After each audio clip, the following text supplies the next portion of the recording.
Everyone, welcome to pop Minecraft. যেমনটা আমি তোমাদের আগের ভিডিওয়ে বলেছিলাম, তোমাদের মধ্যে যে সর্বপ্রথম কমেন্ট করবে তার নাম অনুসারে আমি এই মাইনক্রাফট জার্নির ওয়ার্ল্ডের নাম দেব। আঞ্জুমান জুনাকি সর্বপ্রথম কমেন্ট করেছেন এবং তিনি নিজেই নাম দিয়ে দিয়েছেন দ্য পপ ওয়ার্ল্ড। তো তাই আজ থেকে আমার এই ওয়ার্ল্ডটার নাম হবে the pop world. Pop Minecraft চ্যানেলের সাথে ওয়ার্ল্ডের নামটা মিলিয়ে দেওয়ার জন্যে অনেক অনেক ধন্যবাদ আঞ্জুমান ভাই। তো কালকে তো আমরা কোনোই ভিলেজ খুঁজে পাইনি, শুধু আমাদের অত বেশি ট্রাভেল করতে হলো, শেষ পর্যন্ত আমরা এই আইল্যান্ডে এসে পৌঁছেছি। তো তাই জন্যে আজকে থেকে আমরা শুরু করব আমাদের ভিলেজ খোঁজার জার্নি। বন্ধুরা, তোমরা কি এরকম কোনো ময়না দেখেছো? দেখো, এই পাখিটা আমার কাছে তখন থেকে আছে, যখন ওই গরুটা আমাকে ছেড়ে চলে গেল তখন থেকেই এখানে আছে। কিন্তু আমি যে একে নিয়ে আমি যে যাব, আমার কাছে সেই জিনিসটাই নেই। একে নিয়ে যাওয়ার জন্য আমার কি লাগবে? দড়ি লাগবে, কিন্তু দড়ি বানানোর জন্যে আমার কাছে কিচ্ছু নেই। আর একে দেখো, আমায় খাওয়ার জন্য উঠে পড়ে লেগেছে। এই রাত্রির বেলায় এসে জম্বির মতন আওয়াজ করছিল। দেখো, আমি দূর থেকে একে মারতেও পারছি না, কাছে গেলে এও আমাকে মারবে। থাকবে, ওকে রেখে দিই। আমরা এখন তাড়াতাড়ি সমস্ত কাজ ফাজ করে ফেলি, তারপর আমাদের তো রওনাও দিতে হবে। প্রথমে আমি কিছু কাঠ কেটে নিই, তারপর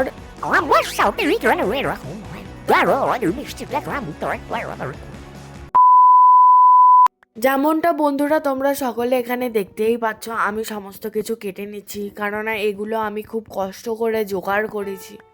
এগুলো সমস্ত কিছু কেটে নিয়ে তারপরে আমি রওনা দেব।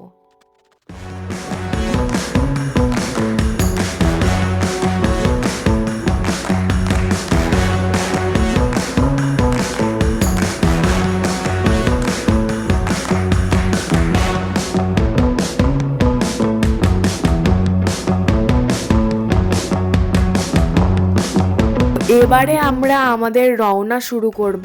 ওই যে জলের জম্বিটা দেখেছিলে, তাকে মেরে আমি একটা কপার পেয়েছিলাম, তো সেইটা দিয়ে আমি একটা জিনিস তৈরি করেছি, যেটা আমি একটু তোমাদের পরে বলবো। এখন তোমরা দেখতেই পাচ্ছ আমরা জার্নি শুরু করেছি। চারপাশে জঙ্গল আর সামনে সমুদ্র ছাড়া তো আমি আর কিছুই দেখতে পাচ্ছি না। আমায় এমন একটা জায়গায় স্পন করেছে যার আশপাশে তো কোনো ভিলেজই স্পন হয়নি। এখানে একটা সুন্দর চকচক করছে কিছু জিনিস, কিন্তু ওখানে গেলে আমাকে চকচকিয়ে দেবে। মাছগুলোকে দেখো কি সুন্দর কিলবিল করছে।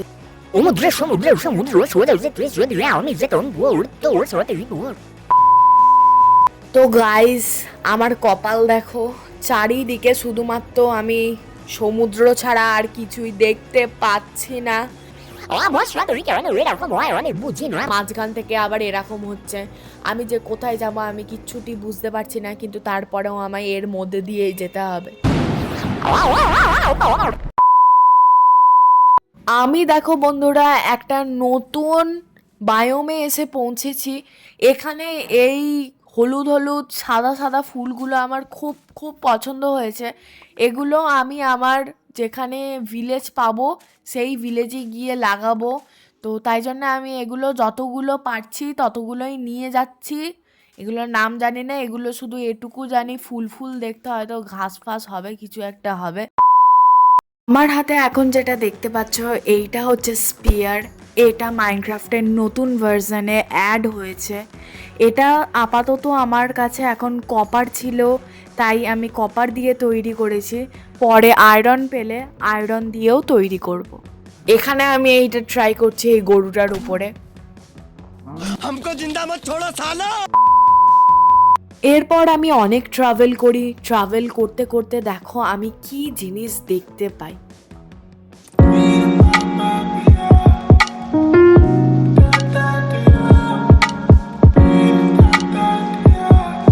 মাইনক্রাফটের নিউ ভার্সনে অ্যাড হওয়া বিভিন্ন মবসের মধ্যে এটি হচ্ছে একটি। এর নাম হলো নটিলাস। এরা স্যালমন মাছ দ্বারা ট্রেন হয়, তবে আমার কাছে না ছিল স্যালমন মাছ, আর না করতে পারি আমি একে ট্রেন্ড। তবে অবশ্যই আমি একে ট্রেন্ড করব, অতএব একে আমি অবশ্যই পুষব, কিন্তু অন্য কোনো একটা এপিসোডে। देखा आपने लापरवाही का नतीजा है। তারপর বন্ধুরা আমি পৌঁছে যাই এমন এমন বায়োমে, যে সমস্ত বায়োমে আমি কোনো দিনই ভিলেজ খুঁজে পাবো না, তারপরেও সেই সমস্ত বায়োমেই আমি সব সময়ের জন্যেই খুঁজে পাচ্ছি। কি করব বলো বন্ধুরা, আমি এখন বাঁশঝাড়ে আছি, বাঁশঝাড়ে এখন বাঁশ কালেক্ট করছি, তারপরে জানি না কোন বায়োমে গিয়ে পড়বো, তো তার জন্য রেডি থাকো। এরপর আমি এই পিকটাকে মেরে এই গাছটাকে পুরো তছনছ করে আমি এই পাখিটাকে টাটা করে ফাইনালি আমি এই বাঁশঝাড়কে বিদায় জানিয়ে পুনরায় যাত্রা শুরু করি। আমরা আবারও একটা বেকার বায়োমে এসে পড়ি, যেখানে পদ্ম পাতা তো আছে, কিন্তু এত পচা জলের জন্যে সেখানে পদ্মও একটাও ফোটেনি।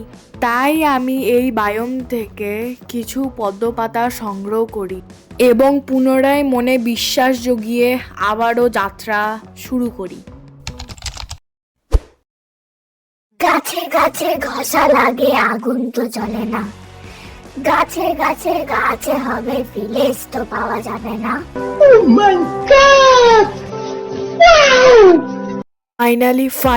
ফাইনালি আমরা ভিলেজ পেয়েছি, চলো। এরপর আমি আলাদাই মজায় ছিলাম, তাই জন্য আমি একেবারে 3টে হার্ট খেয়ে নিই।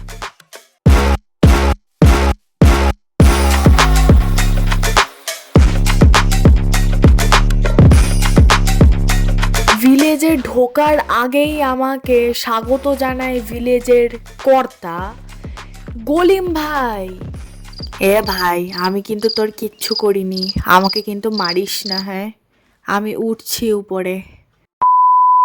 বন্ধুরা দেখো, আমরা ভিলেজ তো পেয়ে গেছি, একটা খুব বড় ভিলেজ, তার সাথে আমরা পেয়েছি চেরি ব্লুজম বায়োম। তোমরা কি দেখতে পাচ্ছ? তার সাথে পেয়েছি এই পাগল ভিলেজারগুলোকে। দেখো, হ্যাঁ আমিও জানি যে আমিও কিছুক্ষণ আগে গাছের উপর দিয়েই চড়ে এসেছি, তাই বলে এরা গ্রাম ছেড়ে গাছের উপর ঘুরে বেড়াবে? পর দেখি এইটা ছাড়া এদিকেও একটা চেরি ব্লসম বায়োম আছে, অতএব এটা দুটো চেরি ব্লসম বায়োমের মাঝখানে এই গ্রামটা স্পন হয়েছে। আমি সত্যিই 7টা সমুদ্র, সত্যিই 5-6টা তো বায়োম আমি পার করে তবেই এখানে এসেছি মনে হয়। লিটারেলি আমি একটা ভিলেজ খোঁজার জন্যে পুরো অ্যাডভেঞ্চার করেছি। না না, আমাকে বলা উচিত ছিল যে এই চেরি ব্লসম বায়োমের পিছনে এই গ্রামটা হয়ে আছে। 1 মিনিট দাঁড়াও। একদা আমি ভিলেজ খুঁজতে খুঁজতে চেরি ব্লসম বায়োমে পৌঁছে গেলাম, কিন্তু এখনো অবধি একটাকো ভিলেজের হদিসও পেলাম না। এবার আর যদি কিছু বায়োম বাকি থাকে তাহলে হয়তো এই চেরি ব্লসমটাই ছিল। এমন হলে কি বেশি ভালো হতো? তোমাদের জন্য শুধুমাত্র আমি ওখান থেকে এবং এখানে আমি আমার বেড রাখি এবং তারপর আমি আমার রিস পয়েন্ট এখানে সেট করি। তারপর বন্ধুরা আমি এই পাহাড়ে যখন গিয়েছিলাম আমি একটু ভালো করে লক্ষ্য করে দেখি ওই দিকেও একটা চেরি ব্লসম বায়োম রয়েছে। এগুলো সব ঠিক আছে, কিন্তু আমি আসার সময় আমার সাথে যা হয় শুধু তোমরা একবার দেখো।